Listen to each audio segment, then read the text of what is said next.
Profesi sebagai aparatur sipil negara masih menjadi idaman karena adanya berbagai tunjangan. Salah satunya adalah tunjangan kinerja. Namun kini Menteri Keuangan Sri Mulyani telah membuat peraturan baru dalam upaya penegakan kedisiplinan pegawai, yakni adanya pemotongan tunjangan kinerja jika pegawai tidak dapat memenuhi jam kerja sebanyak 42 jam dan 45 menit selama 5 hari. Artinya, dalam satu hari pegawai harus bekerja selama 8 jam. Aturan baru yang juga tengah digodok oleh pemerintah adalah mengarahkan ASN untuk mengikuti bela negara atau yang disebut sebagai komponen cadangan.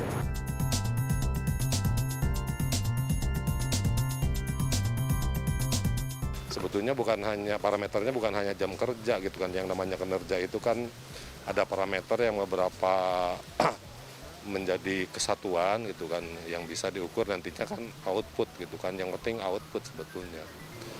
Sebetulnya kalau di Pemprov DKI sendiri memang sudah ada sistem tersendiri yang sistem e-kinerja tersendiri sudah berbasis sistem aplikasi, di mana di situ kita sudah dikenakan semacam reward and punishment di dalamnya. Memang sebenarnya kalau dari Pemprov DKI kami sudah ada sistem tersendiri untuk mengukur itu tunjangan kinerjanya berapa, akan dapat berapa, disesuaikan dari jam kerja kita. Jadi kita ada sistem semacam e-kinerja namanya.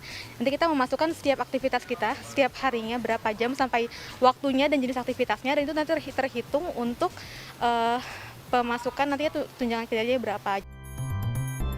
Daftar hadir yang wajib diisi oleh ASN berdasarkan rincian jam kerjanya, yakni dari hari Senin hingga hari Jumat dari pukul 7.30 pagi hingga pukul 5 sore.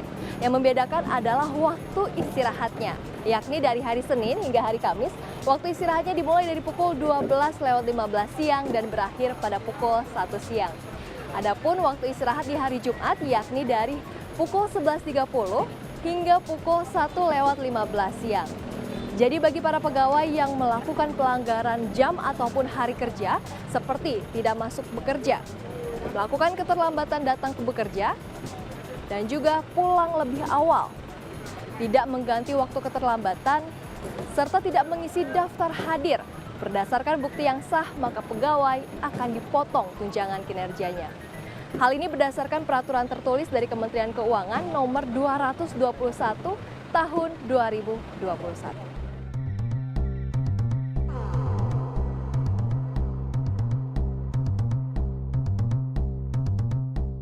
Tanggung jawab membela negara itu bukan hanya tanggung jawab aparat keamanan gitu kan, sebetulnya itu semua masyarakat itu punya peran dan fungsi sesuai tugasnya masing-masing. Nah, kalau karena saya ASN ya, jadi sejak awal memang kami namanya sebagai ASN begitu mengikuti peraturan dari pemerintah. Ya kalau memang diminta seperti itu ya kita harus siap. Namanya juga ASN ya. Jadi kita memang tugasnya untuk mengabdi pada negara dan termasuk di dalamnya membela negara, demikian. Selain itu, pemerintah kini juga tengah menyeriusi rencana untuk mengarahkan ASN mengikuti bela negara atau Komcat, komponen cadangan. Pembentukan Komcat ini merupakan amanat dari Undang-Undang Nomor 23 Tahun 2019 tentang pengelolaan sumber daya nasional untuk pertahanan negara. Para ASN ini dipersiapkan untuk memperkuat serta memperbesar komponen utama yang dalam hal ini adalah Tentara Nasional Indonesia.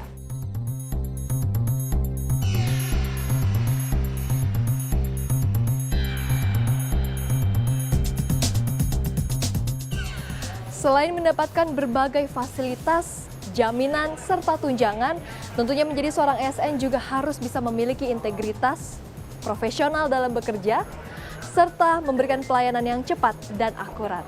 Lantas, masih berminatkah Anda untuk menjadi seorang ASN? CNBC Indonesia Beyond Business.